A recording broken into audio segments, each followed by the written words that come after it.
इच्छाधारी नागन और नागमणि की सच्ची कहानी। दुनिया में कई तरह के जीव पाए जाते हैं जिनमें सांपों को सबसे रहस्यमयी माना जाता है, खासकर इच्छाधारी सांप जो अपनी इच्छा से कोई भी रूप ले सकते हैं और अपनी शक्तियों से किसी को भी नुकसान पहुंचा सकते हैं। माना जाता है प्राचीन काल में नाग और नागिन एक साथ थे, तभी कुछ शिकारियों ने उन्हें देख लिया। उन्होंने नाग नागिन पर हमला कर दिया, जिस वजह से नाग की जान चली गई और नागिन भी बुरी तरह घायल हो गई। नागिन को बहुत ज्यादा तकलीफ और दुख का सामना करना पड़ा। उसके बाद उसने शिवजी की पूजा की। वह उसकी पूजा से बेहद खुश हुए। उन्हें उस नागिन पर दया आई। उन्होंने नागिन को चमत्कारी शक्तियां दी, जिससे वह कभी भी अपना रूप बदल सकती थी, साथ ही किसी से भी अपनी सुरक्षा कर सकती थी। वह कोबरा प्रजाति की थी। आज भी अगर कोबरा प्रजाति का सांप 100 साल उम्र पूरी कर ले तो उनके पास नागमणि आ जाती है, जिसकी अलौकिक शक्तियों से वह इच्छाधारी बन जाते हैं। कहा जाता है किसी कोबरा के जीवन के 100 साल पूरे करने के बाद स्वाति नक्षत्र की बूंदें उसके मुंह में गिर जाए तो बाद में यही बूंद विकसित होकर नागमणि बन जाती है। यह नागमणि बहुत ज्यादा चमकती है, जिससे सांप अंधेरे में खाना ढूंढ सकता है। यह सांप की सारी इच्छाएं पूरी करती है। अगर किसी को यह मणि मिल जाए तो वह हमेशा स्वस्थ रहता है, पैसे की कमी नहीं होती है, उसकी इच्छाएं भी पूरी होती हैं।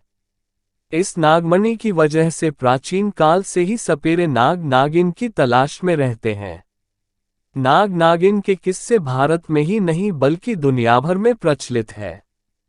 चीन की लोक कथाओं में 2 ऐसे सांपों का पता चलता है जो एक दुर्गम पहाड़ों पर रहते थे। सैकड़ों साल की तपस्या से वह सुंदर महिलाएं बन गई जो प्राचीन चीनी शहर के पास एक झील में रहती थी।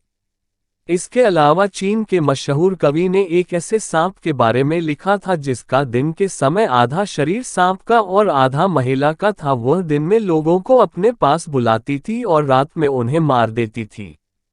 ग्रीक माइथोलॉजी में भी ऐसे ही चमत्कारी सांप का वर्णन देखने को मिलता है जो अमर माने जाते हैं। बुद्धिस्ट और जैन फिलॉसफी में ऐसे सांपों के बारे में पता चलता है जो अपनी इच्छा से इंसान का रूप ले सकते थे। हिंदू माइथोलॉजी में भी महाभारत में वर्णन मिलता है कि भीम के बेटे घटोत्कच की शादी एक नागन्या से हुई थी। महाभारत में एक और जगह वर्णन मिलता है कि जब अर्जुन इंद्रप्रस्थ से 12 साल के वनवास के लिए गए तो वह पूर्वी क्षेत्र की ओर गए थे। एक सुबह जब वह गंगा नदी में स्नान कर रहे थे तभी किसी ने उसका पैर पकड़कर पानी के अंदर खींचा था और अपनी शक्ति से उन्हें धरती के अंदर लोक में ले गई। वह एक नाग कन्या थी जिसका नाम उल्लूपी था। उसने अर्जुन से शादी करने को कहा, लेकिन अर्जुन ने कहा वह अभी वनवास में है और उन्हें ब्रह्मचर्य का पालन करना होगा। उल्लूपी ने अर्जुन से कहा यह ब्रह्मचर्य केवल द्रौपदी के लिए है। फिर अर्जुन उल्लूपी से शादी कर लेते हैं। उल्लूपी अर्जुन से खुश होकर उन्हें वरदान देती है कि पानी के सभी जानवर अर्जुन की बात मानेंगे और उन्हें पानी में कोई नहीं हरा सकेगा। शिवजी के गले का नाग वासुकी एक इच्छाधारी नाग है जिसके पास नागमणि है। पहले इन इच्छाधारी सांपों से सामना होना आम बात थी, लेकिन आबादी के बढ़ने से आजकल तो शायद ही किसी का सामना इन जीवों से होता है। आज दुनिया में ऐसे लोग भी हैं जिनका दावा है कि वह पिछले जन्म में इच्छाधारी नाग या नागिन थे।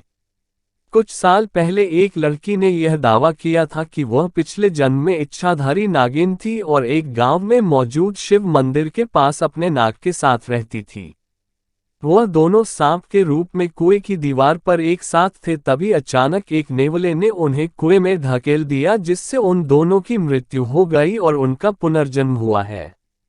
लोगों ने लड़की की बात पर ध्यान नहीं दिया। फिर वह उस गांव में गए जहां वह लड़की कभी नहीं आई थी। लोगों को पता चला उसकी हर एक बात सच थी और यह भी माना कि नाग नागिन का जोड़ा शिव मंदिर के पास रहता था और उनका शरीर उसी कुएं में पड़ा मिला था।